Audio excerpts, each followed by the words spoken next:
been building my skills and confidence by doing certain knitting roles.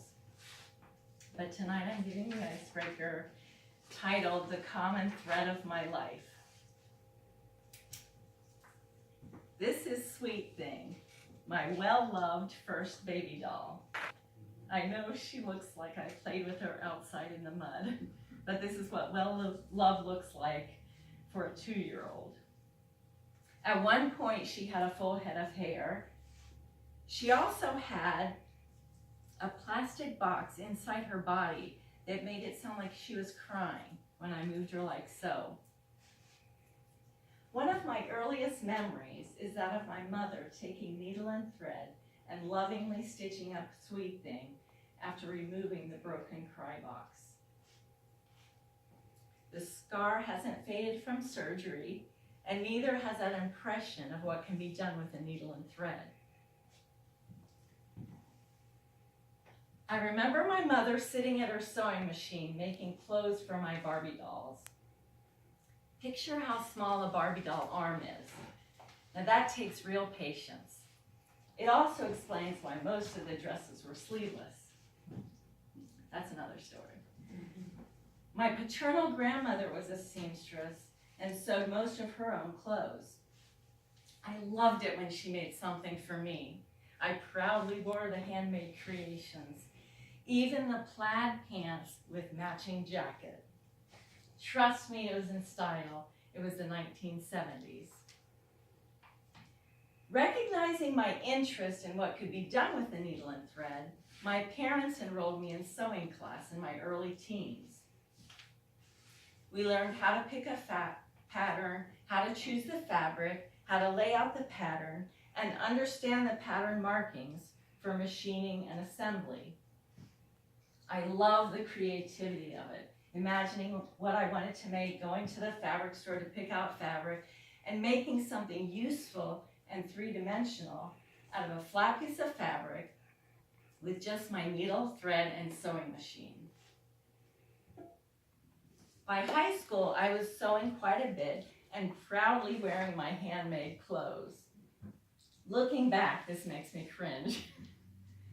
I continued to sew in college and was probably the only girl in my sorority house to have my sewing machine in my room. Now, when I wasn't sewing and doing all the other fun things of college life, I was studying. It turns out my hobby of sewing and being able to construct two-dimensional shapes into three-dimensional shapes had somewhat prepared me for my major of mechanical engineering. I love the problem solving in my math and engineering classes, the sense of accomplishment of figuring out the right solution. When I graduated, I went to work for Pratt & Whitney in Florida. I worked there for 6 years and I had a chance to work on their rocket and military and commercial jet engines. When I wasn't working and doing all the other fun things of single life in my 20s, I was sewing. Perhaps it was one of those unique creations that caught my now husband's eye. Either that or it was my big permed hair. Trust me, it was in style. It was the 1980s. Shortly before we got married, I moved to Orlando, which was my hometown, to take a job with Siemens Westinghouse. My husband Doug was already working there, having left Pratt a couple years ahead of me. A couple years after we got married, we started a family, and my daughter Kristen was born. I transitioned to part-time employment. A couple years after that, baby number 2 was on the way, and we were relocating to Connecticut so Doug could take a job with a small startup company. I became a full-time stay-at-home mom, or my preferred job title, homemaker. I've lived in Connecticut and been a homemaker for 20 years now.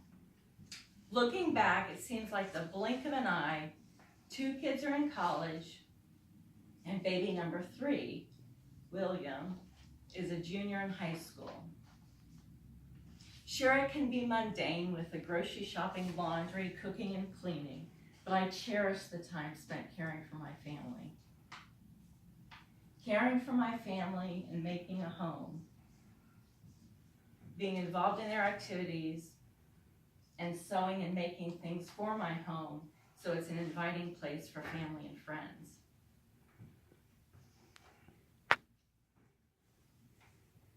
My husband has always traveled a lot for work, and when the kids were little, and I was in the thick of diaper changes and potty training and child rearing, sewing was my saving grace.